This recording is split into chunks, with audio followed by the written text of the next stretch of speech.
दुआरा पर से चाचा आगा राइत अइलन लालाना 50 रुपया के सड़िया से पैर पूजलन लालाना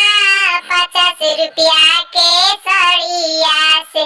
पैर पूजलन लालाना दुआरा पर से चाची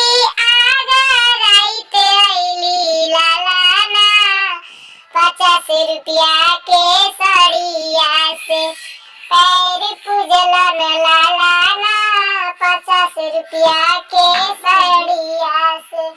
पैर पूजली लालाना आजन बाजे बाजेला बाजनवा बजना के आवाज सुनी बाबी अइली आंगना बजना के आवाज सुनी भैया अइलन आंगना